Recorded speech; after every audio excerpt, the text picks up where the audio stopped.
మత్తుకు బానిస అయితే చిత్తైపోతుంది జీవితం. ఆ మత్తులో మనం ఏం చేస్తాం కూడా మర్చిపోతాం.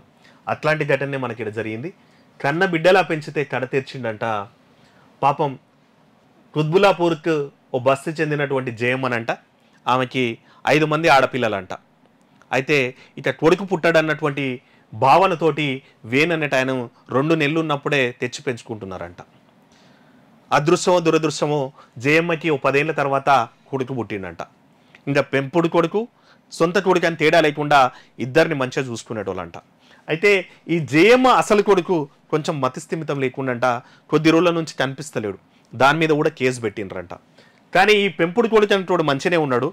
వాడు మెల్లమెల్లగా మద్యానికి బానిస అయ్యిండంట, మత్తుకు బానిస అయ్యిండు. ఇంకా మద్యానికి మత్తుకు బానిస అయినాక ఏం జరుగుతుందో తెలుసు కదా. పెళ్ళాన్ని కొడతాడు, తల్లిని కొడతాడు.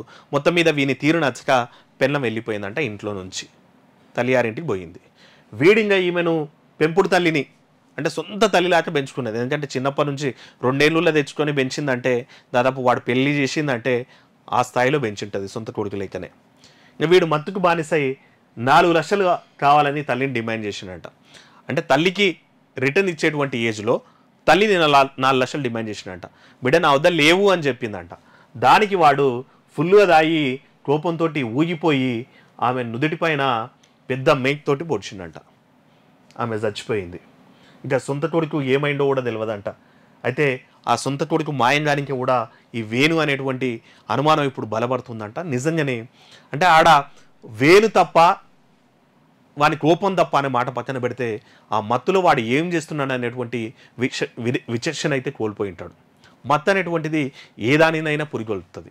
ఆ మత్తులో సంపుతున్నామా, చచ్చిపోతున్నామా, ఇంకేమన్నా చేస్తున్నామా అనేటువంటి సోయి కూడా ఉండదు. సో ప్రభుత్వం ఏమో ఇష్టం ఉన్నట్లు మద్యాన్ని ఏరులై పారిస్తోంది. ఇంకా టార్గెట్లు పెడుతుందంట. షాపులలో మీరు ఇంత అమ్మాలి, ఆఫీసర్లు ఇంత అమ్మిపియాలి అనేటువంటి టార్గెట్ పెడుతుందంట. ఆ దాంట్లో జరిగేటువంటి దారుణాలు ఏవి? సో ఇప్పటికైనా సరే ఈ మద్యం అనేటువంటిది ఎంత తక్కువ చేసుకుంటే అంత మంచిది. అవసరమైతే ఓ సంక్షేమ పథకం తీసేసైనా సరే. ఎందుకంటే ఈ మద్యం ఎక్కువ అమ్ముడు పోతే 4 పైసలు ఎక్కువ వస్తాయి, ఆ ఆమ్దాన్ని ఎక్కువ వస్తాయి, ఈ సంక్షేమ పథకాన్ని ఫ్రీ ఇవ్వచ్చు.